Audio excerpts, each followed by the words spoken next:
पकोड़े ले लो पकोड़े, गर्मा गर्म रानी के हाथ के पकोड़े, जो एक बार खा लोगे बार बार आओगे। आरती बेटा, कैसे दे रही हो पकोड़े? किस किस चीज का पकोड़े बेच रही हो? चाचा, ये गोभी के पकोड़े हैं, पनीर का पकोड़ा और आलू के पकोड़े। आपको किस चीज के पकोड़े चाहिए? आरती बेटा, सभी एक एक प्लेट पैक कर दो। और मेरी बेटियां बोल रही थी लेकर आने के लिए। दरअसल ये कहानी है आरती की, जो अपनी बूढ़ी माँ के साथ रहती थी। उसके पिताजी का एक कार एक्सीडेंट में मौत हो गई थी, जिस वजह से बचपन से ही उसकी माँ उसको अकेले ही पाल पोस कर बड़ा करती है। लेकिन अब वो बीमार होने के कारण काम नहीं कर पाती है। इसीलिए आरती मन में ठान लेती है कि अब वो माँ को कोई काम नहीं करने देगी। साथ में वह माँ दुर्गा की बहुत बड़ी भक्त थी। रोजाना सुबह को सूर्योदय से पहले ही वो घर को साफ कर फूल तोड़ ले आती थी और नहा धोकर पूजा कर लेती थी और फिर माता के मंदिर में जाकर पूजा करती। यहाँ तक के मंदिर के पुजारी से भी पहले मंदिर जाकर वहाँ की साफ सफाई कर देती थी और माता की मूर्ति से खूब बातें किया करती थी। माँ, जब तक तुम्हारे दर्शन न कर लूं, मेरा तो दिल ही नहीं लगता। तुम कोई जादूगरनी हो क्या माँ? अरे ये क्या माँ, अब मैंने तो तुम्हारी चुन्नी को ठीक से तुम्हारे सिर पर रखा ही नहीं। ये लो, अब ठीक हो गया। कितनी सुंदर लग रही हो तुम माँ। अब मेरी माँ को किसी की नजर ना लगे। तभी पंडित जी आते हैं। अरे आरती बेटी, तुम तो कमाल हो। जब तक मैं आता हूँ तब तक तुम माँ के सारे काम निपटा देती हो और माँ को सजा भी देती हो। हाँ पंडित जी, ये मेरी माँ है ना। अब आप जल्दी से पूजा कर लीजिए। रोजाना आरती मंदिर का सारा काम कर देती और फिर पंडित जी पूजा करते।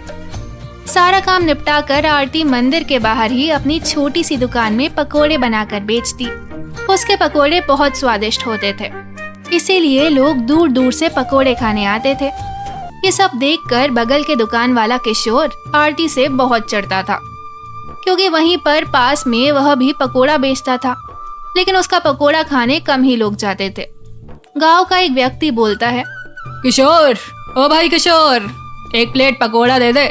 कितने दिन हो गए तुम्हारे यहाँ का पकोड़ा नहीं खाया। कहाँ गए थे चाचा? आप तो बहुत दिन बाद दिखाई दिए हो। इस नवरात्रि में आए हो क्या? हाँ भाई, मैं थोड़ा शहर गया था कुछ पैसे कमाने के लिए और 3 दिन पहले ही यहाँ लौटा हूँ और सोचा आज तुम्हारे दुकान का पकोड़ा खाकर देखूं। आज कैसे मेरी दुकान पर आ गए आप? 2 दिन पहले तो आरती की दुकान पर ही जाते थे। इसलिए तो आज सोचा मैं तुम्हारे हाथ का पकोड़ा खाकर देखूं, जो दोनों में क्या अंतर है। इतना कहकर वह व्यक्ति पकोड़ा खाने लगता है। फिर पकोड़ा खाने के बाद कहता है, लेकिन एक बात तो है कि आरती के हाथ के पकोड़े में जो स्वाद है वो तुम्हारे पकोड़े में नहीं है। बस करो चाचा, कि आप भी आरती के नाम की माला जपने में लगे हैं। पैसे दो और बात खत्म करो। जिसे देखो उसी की तारीफ करता रहता है। ना जाने क्या जादू कर रखा है उस लड़की ने सब पर। किशोर को आरती से बहुत जलन होती थी। एक दिन सुबह सवेरे जब आरती फूल तोड़ने गई तो उसने एक घायल बिल्ली को देखा। उसे किसी चीज से चोट लग गई थी, जिसकी वजह से उसे बहुत दर्द हो रहा था। उसे देखकर आरती उसे अपने घर ले आई। बेटी, तुम इस बिल्ली को लेकर आई हो, क्या हुआ है इसे? माँ देखो ना, मैं मंदिर के लिए फूल तोड़ रही थी, फिर यह मुझे रास्ते में घायल मिला, इसीलिए मैं इसे अपने साथ घर लेकर आई हूँ। आप इसे फटाफट पट्टी कर दीजिए। ठीक है बेटी, कर देती हूँ। वो जरा दवाई का डिब्बा उतार कर देना। फिर दोनों माँ बेटी मिलकर उस बिल्ली की मरहम पट्टी करे। फिर मंदिर गए, जिसकी वजह से उसे देर हो गई। अरे आरती बेटा, आज पहली बार तुम्हें बहुत देर हो गई। क्या हो गया? और ये तुम्हारे हाथ में खून कैसा है? तुम्हें चोट लग गई क्या? मैं तुम्हें कितनी बार कहता था, थोड़ा संभल कर फूल को ठीक से तोड़ो। दिखाओ कहाँ चोट लग गई। आरती सारी बात पंडित जी को बताती है। तुम्हारा दिल बहुत बड़ा है बेटी। माँ दुर्गा हमेशा तुम्हारे ऊपर अपनी कृपा बनाए रखे। मेरा आशीर्वाद हमेशा तुम्हारे साथ है बेटी। आरती जल्दी जल्दी मंदिर की सफाई करती है और माँ को सजाती है। फिर पंडित जी पूजा कर आरती करते हैं। दूसरे दिन जब आरती मंदिर का सारा काम करने के बाद अपनी पकोड़े की दुकान खोलती है तो देखती है कि वहाँ पर वो बिल्ली भी आ गई थी, जिसका आरती ने मरहम पट्टी किया था। अरे और तुम यहाँ क्या कर रही हो? दिखाओ तुम्हारा घाव कैसा है। परेशान मत हो, धीरे धीरे तुम ठीक हो जाओगी। तुमने कुछ खाया कि नहीं? आरती उसे कटोरी में दूध देती है। फिर वो बिल्ली सारा दूध पीकर खुशी से डांस करने लगती है। वैसे तुम्हारा नाम तो मुझे पता नहीं, इसीलिए मैं तुम्हारा नाम बिल्ली मौसी रखती हूँ, ठीक है ना? तुम्हें पसंद है ना ये नाम? अब जब तक आरती वहाँ रहती, बंटी भी वहीं आसपास रहता, जिसे देखकर किशोर और ज्यादा चिढ़ता था। किशोर आरती से कहता, अरे आरती, ये क्या, तुम यहाँ एक बिल्ली को रखती हो? अगर ये मंदिर में चली गई तो पूरे मंदिर को अपवित्र कर देगी। तुम्हें समझ नहीं आता क्या? अरे किशोर भैया, आप ऐसे क्यों बोलते हो? इंसान हो या जानवर, माता रानी के लिए तो सभी बराबर है। किसी के मंदिर में जाने से अपवित्र थोड़ी ना होता है। भगवान तो जानवरों से और ज्यादा प्यार करते हैं। तभी वहाँ पंडित जी आते हैं। किशोर, आरती बिल्कुल ठीक कह रही है। सभी प्रकार के जीव माता के लिए बराबर हैं, क्योंकि सभी उन्हीं की संतान है, और कोई संतान माता के लिए कम या ज्यादा कैसे हो सकती है। इसीलिए तुम भी अपनी सोच बदलो और इंसान और जानवर में भेदभाव मत करो। किशोर गुस्से से आग बबूला हो जाता है और चिढ़कर वहाँ से चला जाता है। आरती बेटा, कल नवरात्रि शुरू है, पता है ना तुम्हें? इसीलिए सभी कार्य अच्छे से करना, कोई चीज छूटे ना। हाँ पंडित जी, भला मैं कैसे भूल सकती हूँ। कल तो मैं और जल्दी आऊंगी। दूसरे दिन नवरात्रि शुरू होती है तो आरती भी नवरात्रि का व्रत रखती है। अब रोजाना से ज्यादा भीड़ मंदिर में जुटती है। किशोर मन ही मन सोचता है, लगता है आरती की अक्ल ठिकाने लगाना ही पड़ेगा। इस बार कुछ ऐसा करूंगा कि वह सबकी नजरों में गिर जाएगी। फिर सभी लोग उसे मंदिर से धक्का मार के निकाल देंगे और फिर मैं उसको इस दुकान से बाहर, तब तो मजा ही मजा आ जाएगा। अब देखता हूँ ये कैसे बचेगी मेरी चाल से। धीरे धीरे दिन बीतने लगते हैं। अब अष्टमी का दिन आ गया। अष्टमी को सुबह सवेरे जब आरती मंदिर आई तो उसने देखा कि मंदिर से माता की मूर्ति के जेवरात गायब हैं। अरे, अब मेरी माँ की मूर्ति पर से सारे जेवर कहाँ चले गए? ऐसा कैसे हो सकता है? नहीं, मेरी माँ की मूर्ति से जेवर कोई नहीं ले सकता। मंदिर में माता की मूर्ति पर जेवर ना देखकर आरती बहुत रोने लगती है। तभी पंडित जी भी आ जाते हैं। अरे आरती बेटा, माता की मूर्ति से जेवर कहाँ गए? वही तो ना पंडित जी, जब मैं आई तो मूर्ति पर एक भी जेवर नहीं था। कौन ले गया मेरी माँ की मूर्ति से सारे जेवर को? तभी किशोर भी वहाँ आ जाता है। अरे ये क्या, माता की मूर्ति से सारे जेवर गायब है?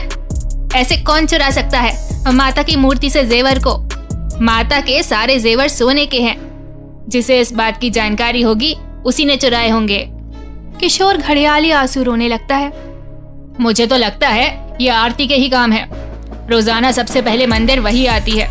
जरूर उसी ने कुछ किया होगा, क्योंकि उससे पहले तो मंदिर में एक चींटी तक नहीं आती है। ये क्या बोल रहे हो आप? मेरी माँ की मूर्ति से जेवर भला मैं कैसे ले सकती हूँ? मैंने जेवर नहीं चुराए हैं। पंडित जी, आप मुझ पर विश्वास करिए। धीरे धीरे गांव के सारे लोग भी मंदिर में जमा हो जाते हैं। मैं तो कहता हूँ जमींदार साहब ने इस मंदिर को बनवाया था। उन्हें इस बात की खबर तो होनी ही चाहिए, वही इस बात का फैसला करें। हाँ हाँ, किशोर सही कह रहा है। कोई जाकर जमींदार साहब को इस बात की सूचना दो। गांव का एक लड़का दौड़ता हुआ जाकर जमींदार साहब की हवेली पर सारी बात बताता है, जिसे सुनकर जमींदार साहब भी तुरंत मंदिर में आ जाते हैं। पीछे से जमींदार की भी अपनी पोती को लेकर मंदिर में आ जाती है। उनकी वह पोती जन्म से ही अपाहिज थी। ठाकुर साहब, सुबह को सबसे पहले आरती ही मंदिर आती है। आज भी हमेशा की तरह वही आई थी और उसी ने देखा कि माता की मूर्ति से सारे जेवर गायब हैं। अब आप ही बताइए कि इसमें भला किसी और का हाथ कैसे हो सकता है? अरे ये कह तो सही रहा है। क्यों आरती, क्या सच में तुम ही ने माता की मूर्ति से जेवर चुराए हैं? नहीं साहब, मैं तो ऐसा सपने में भी नहीं कर सकती। वो मेरी माँ है, भला मैं उनकी मूर्ति से जेवर कैसे चोरी कर सकती हूँ? मुझे तो लगता है कि तुम झूठ बोल रही हो। किशोर की बातों में सच्चाई है। आरती फूट फूट कर रोने लगती है और फिर आग बंद करके माँ से प्रार्थना करने लगती है।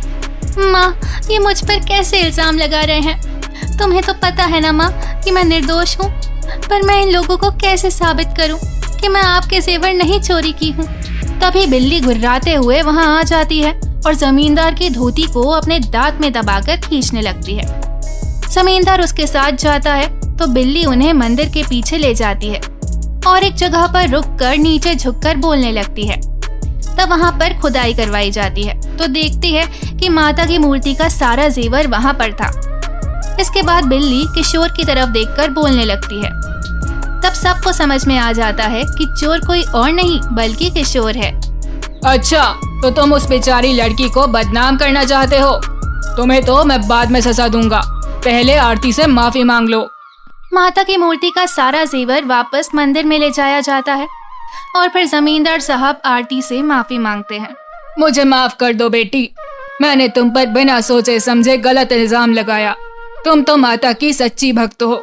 हाँ बेटी, माता ने इस बात का सबूत दे दिया है कि तुम उनकी परम प्रिय भक्त हो। बेटी, मेरी पोती जन्म से ही अपाहिज है, तुम माता से प्रार्थना करो कि वो इसे ठीक कर दे। आरती आंख बंद करके कहती है, माँ, अगर तुम सच में मेरी भक्ति से प्रसन्न हो तो इस छोटी सी बच्ची को फिर से अपने पैर पर खड़ा कर दो माँ। भले ही तुम इसके बदले मेरे पैर ले लो। तभी चमत्कार होता है और माता के हाथ से एक तेज रोशनी निकलती हुई छोटी बच्ची के पैर पर पड़ती है और उसके पैर ठीक हो जाते हैं। अब वो दूसरे की तरह अच्छे से चल सकती है। अब तो पूरे गांव में आरती के नाम की जय जयकार होने लगी। किशोर को भी अपनी गलती का एहसास हो गया था। जमींदार ने आरती की शादी अपने इकलौते बेटे से कर दी। अब आरती अपनी बूढ़ी माँ को लेकर जमींदार के घर में खुशी पूर्वक रहने लगी। सभी लोग जोर से बोलो, जय शेरावाली माता की जय, बोलो साचे दरबार की जय।